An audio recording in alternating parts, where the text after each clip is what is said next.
Bonjour à tous et à toutes. Avant votre fin de semaine, voici les informations essentielles à retenir et qui ont marqué ces derniers jours.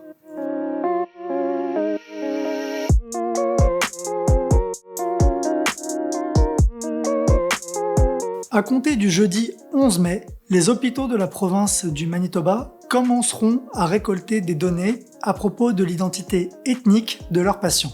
L'objectif est d'identifier et résoudre les problèmes du système de santé manitobain. Nous savons déjà, grâce à de nombreuses recherches, que la qualité des soins reçus varie en fonction de l'identité ethnique des gens. Nous avons besoin de ces données pour voir comment cela impacte nos communautés, a déclaré la docteure Marcia Anderson, responsable de ce projet. Dès le 11 mai, donc, des questions visant à définir les origines des patients devront être posées systématiquement par le personnel soignant des centres hospitaliers au moment de l'admission. Les patients, eux, auront le choix de répondre ou pas. Soins communs Manitoba précise que les données récoltées seront protégées au même titre que les informations concernant l'état de santé des patients.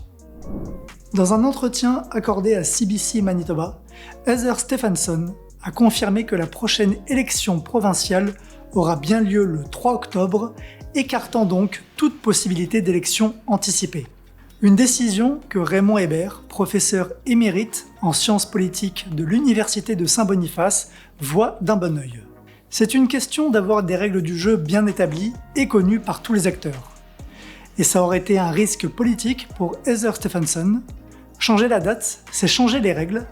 Pour les progressistes conservateurs, les autres partis et aussi les électeurs, ça aurait été mal vu, a-t-il expliqué.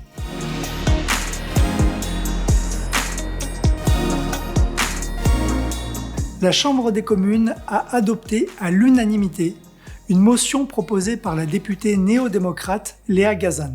Au cœur de cette motion, 2 points. La situation autour des disparitions et des morts de filles et femmes autochtones doit être reconnue comme étant une urgence pan-canadienne et que le gouvernement fédéral doit financer un nouveau système d'alerte pour prévenir le public en cas de disparition de filles et femmes autochtones. Le système d'alerte, imaginé par la députée, fonctionnerait un peu à la manière d'une alerte Amber. En cas de disparition, une notification serait immédiatement envoyée vers tous les cellulaires, les chaînes de télévision et les stations de radio. Le gouvernement doit accélérer la livraison de ressources et ses financements pour mettre un terme à ces violences, a notamment dit la députée fédérale à ce sujet.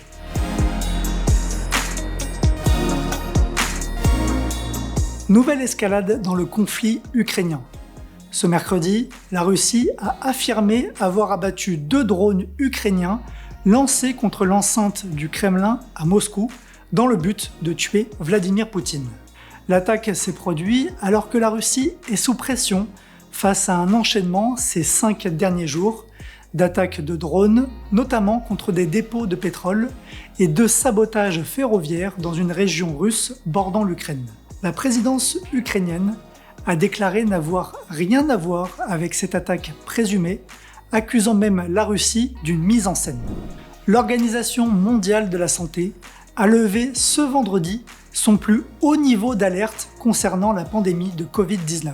C'est avec beaucoup d'espoir que je déclare que la Covid-19 n'est plus une urgence sanitaire de portée internationale, a affirmé le directeur général de l'OMS, Tedros Adhanom Ghebreyesus. Ce dernier a aussi estimé que la pandémie avait fait au moins 20 millions de morts à travers le monde. Voilà, vous savez maintenant toutes les informations essentielles avant votre fin de semaine. Merci et à la semaine prochaine.